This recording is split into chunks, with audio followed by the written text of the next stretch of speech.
guys, yun na nga, natapos na ang aking birthday. At hindi ko talaga inaasahan yung surprise. Akala ko hindi na maghanda kasi yun talaga yung gusto ko. Sabi ko wag na maghanda. Tapos, meron palang surprise. Noong una hindi talaga pumapayag si mama na may handa, na walang handa. Kaya sabi ni mama, luto kami pansit tsaka spaghetti. Kahit konti lang, basta daw may handa. So, kaya buong akala ko merong handa, pero yun lang. Kaya hindi na ako nag-invita kasi kulang pa yun sa amin eh. Tapos nagtataka ako kay Lab, iniimbita niya yung mga kaklase ko. Papakain ko dun, wala namang handa. Tapos, wala talaga akong kaalam-alam. Na-surprise talaga ako. First time surprise party talaga. Surprise celebration talaga, first time to. Kasi mga nakaraang birthday, hindi naman. Siya surprise, handa-handa.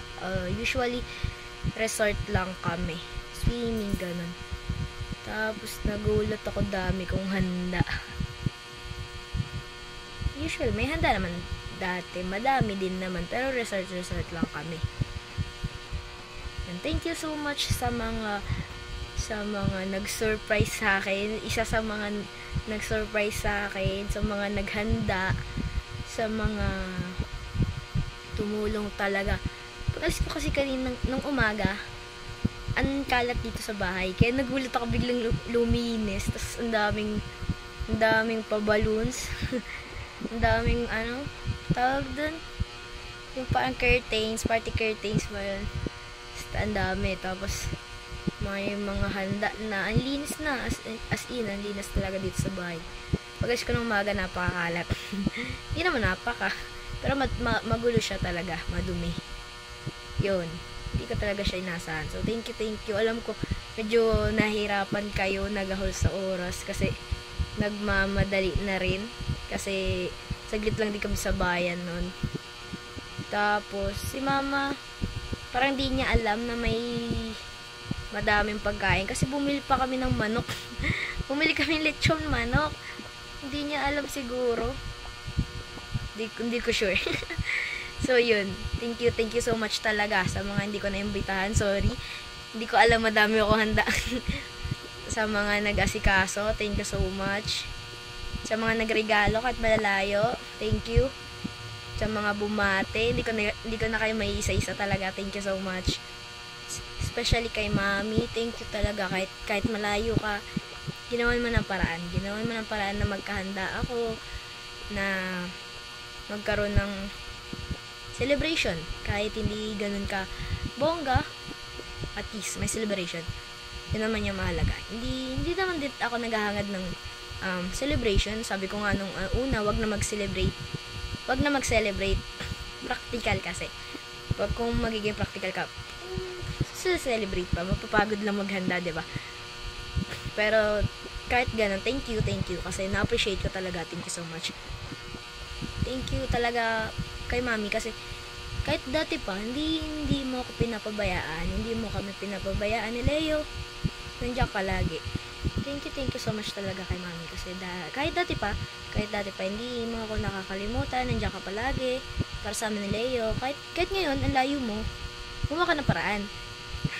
Nagulat talaga ako sa surprise. Tapos nagulat pa ako, may pa-message pa lahat.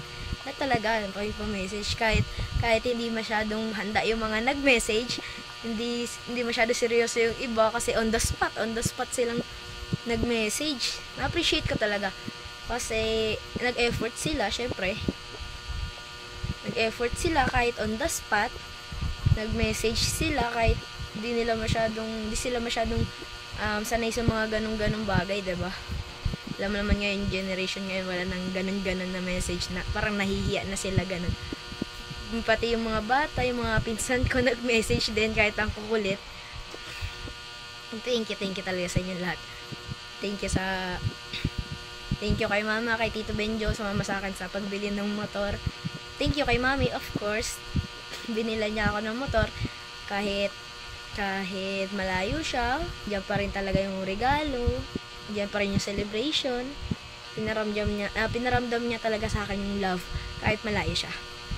na-appreciate ko talaga yung love niya kahit malayo siya. Si Leo, of course, thank you so much talaga kay Mami, especially kay Mami, kasi siya talaga yung parang bumuo nitong surprise na to. Syempre, kung wala siya, hindi naman magso-surprise ng ganito siguro, di ba? Thank you, kasi kahit ngayon hindi mo ako pinapabayaan, hindi mo kami pinapabayaan ni Leo, kahit magkalayo tayo, nandiyan pa rin kayo, video call, overnight video call, ganon. Syempre, masaya tayo doon tayo masaya kahit puyat-puyat. Masaya tayo doon magkalayo mahirap talaga, pero kaya to. Ito na lang sasabihin ko, sobrang thank you lang talaga, thank you so much talaga sa inyong lahat, especially kay Mami. Thank you. Mahal ko kayo, Mami. Ingat kayo dyan ni Leo. Mami, thank you so much. Leo, thank you. Ingat kayo dyan lagi. Mahal ko kayo. Bye-bye. Love you. Mwah. See you soon. Bye-bye. Bye. Ingat kayo. Ingat, ha?